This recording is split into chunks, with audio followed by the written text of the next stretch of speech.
It's been a full decade plus since the Dodgers started this dominant run that they've been on for so long, with multiple 100-win regular seasons, playoff appearances, World Series appearances, and finally, a championship in 2020. Pretty much been able to pencil the Dodgers in for a playoff spot and win the NL West. But recently here, there have been some questions on the Dodgers and the roster that they have in the starting rotation. Between fans and experts, from a seemingly questionable offseason where you saw the Dodgers in free agency lose a lot of starting players, and seemingly doing very little to fill those gaps that those players left. For many years now, the Dodgers have been at the top of the league consistently for an offensive juggernaut of a team, but that may change because this year's starting lineup looks a lot different than what it has in years past. Of course, we know the top two of Mookie Betts and Freddie Freeman, two generational offensive bats that can seemingly do anything offensively with their bat, whether it be pull the ball, shoot the gap, hit for power, hit for average. There is seemingly nothing these two guys can't do at the plate. And then you have what is probably the third best bat in Will Smith, their catcher, a rising star in the league, but after Will Smith, it gets a little questionable for that lineup. The third baseman slash first baseman, Max Muncy. The guy had an abysmal 2022 campaign. Although he hit 21 home runs and nearly drove in 70 RBIs, he batted below 200, the Mendoza line, which is an achievement that no major league player wants. They're looking for a guy like Trace Thompson to come out and have a huge year for them. With the losses of Trey Turner and Justin Turner in the offseason, the Dodgers look to fill that shortstop role with Gavin Lux. But unfortunately for us, Gavin Lux just tore his ACL in a spring training game. And this is really going to test the Dodgers and their depth at utility player on the bench. The Dodgers are looking to get so desperate right now that they're talking about putting Chris Taylor at shortstop. But there is some hope. The Dodgers went out and they got JD Martinez, who although is older and declining, can still hit the ball very well. They also hope at second base for the Dodgers that if they give Miguel Vargas more playing time, that he'll really develop into his own. With so many holes and question marks in that starting lineup, if I'm a Dodgers fan, I'm not expecting my team to finish top 5 in the offensive statistics. From things like team average, hits, on-base percentage, slugging, and OPS. Like I said, I wouldn't be surprised at all if I see this team finish outside the top 5 ranked offenses for the 2023 season. Now, when you move over to the Dodgers starting rotation, there's a couple of question marks about their depth there too. Obviously, we know their 1-2 combo of Julio Urias and Clayton Kershaw.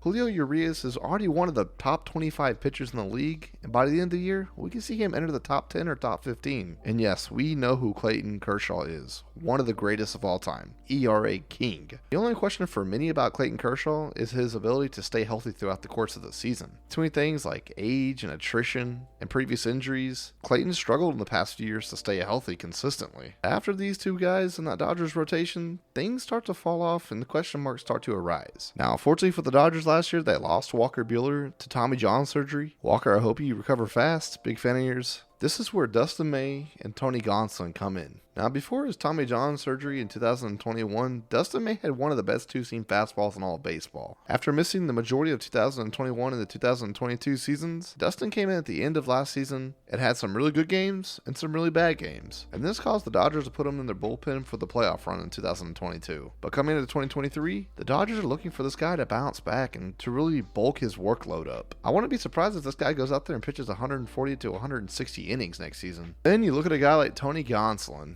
a guy who went 11-0 with a sub 2.10 ERA before the All-Star break, and then came out after the All-Star break and almost had a similar second half of the season to his first half of the season before he was cut down by injuries. He went 5-1 with a sub 2.5 ERA and only 7 games started in the second half of the season before he got cut down. If he can go out there and replicate that again, the Dodgers might be cooking with something. And finally, let's talk about Thor, Noah Syndergaard. It feels like to me with a guy like Noah Syndergaard, his career got cut short due to Tommy John surgery. He's been working for a few years now to capture that pre-Tommy John surgery look that he had, and to me, I can't really think of a better team besides maybe the Astros or the Braves that you can go to get your pitching fixed. Feels a little ominous to me that the Dodgers have on their payroll 3 guys that have or are suffering from Tommy John surgery right now. Noah Syndergaard, Dustin May, and Walker Buehler. And I hope Tony Gonsolin stays out of that, but the injury he had last year scared me to thinking he was going to have Tommy John surgery as well. I personally feel that the Dodgers bullpen will be their strong suit this year. Evan Phillips and company, they have some good arms in that pen. Wouldn't be surprised if that's the backbone of this team this year. To me this year, it doesn't feel like the Dodgers are a foregone conclusion to win the NL West this year with the Padres as ascendance coming up. I think the Dodgers are locked in to win between 87 and 93 games this season. Due to the schedule changes, the Dodgers aren't going to have those free wins that they get from the Colorado Rockies and Diamondbacks every season, but I wouldn't be surprised at all if the Padres contest and actually win the NL West this season. Let me know what you guys think in the comment section down below. Do you agree with me? Do you disagree with me? Are the Dodgers in trouble this season? Let me know in the comment section down below, and as always, don't forget to like the video and subscribe to the channel if you're new, because I have plenty more baseball content like this, and I'll see you all in the next one. Adios, mis amigos.